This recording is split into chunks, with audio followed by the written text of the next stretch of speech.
Ils étaient au départ au nombre de 7 romans en lice pour se disputer le titre de coup de cœur des lycéens.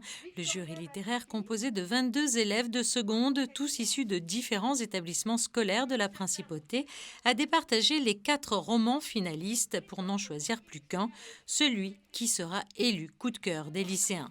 Un choix important et réfléchi car les écrits abordaient des sujets graves comme Alabama 1963, écrit par Christian Niemiec et Ludovic Manchette, et qui abordait le racisme, le meurtre ou encore la ségrégation. Dès le début, le livre est intriguant, il y a une action dès le premier chapitre. À la fin de chaque chapitre, on a envie de continuer, on est ancré dans le livre, on veut savoir ce qui se passe après. Les personnages, ils sont très attachants, l'histoire, elle est touchante.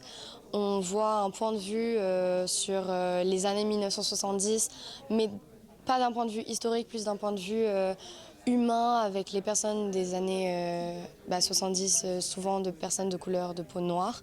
Donc c'est très très intéressant.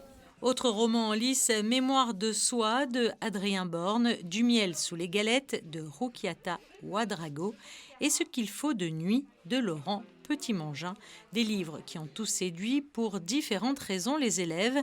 Le coup de cœur des lycéens leur permettant de découvrir la littérature différemment et sous toutes ses facettes.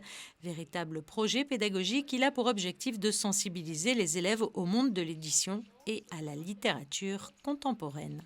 Pour moi, ce qui est intéressant, c'est de découvrir des auteurs, mais qui ne sont pas forcément jeunes. Il y a des gens qui ont attendu une carrière professionnelle, un déclic dans leur vie, et de voir comment ils retranscrivent ça dans leurs romans, ça m'a vraiment plu.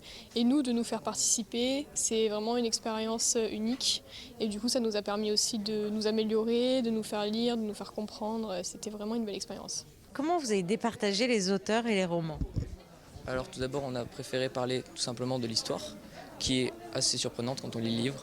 Et puis après, on a plus débattu sur l'auteur, la personnalité de l'auteur, comment il a écrit, le contexte historique.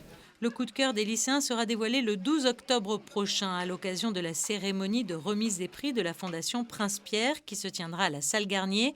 Le coup de cœur des lycéens récompense un premier roman et est doté par la Fondation Princesse Grace d'un montant de 6 000 € remis le jour de la cérémonie.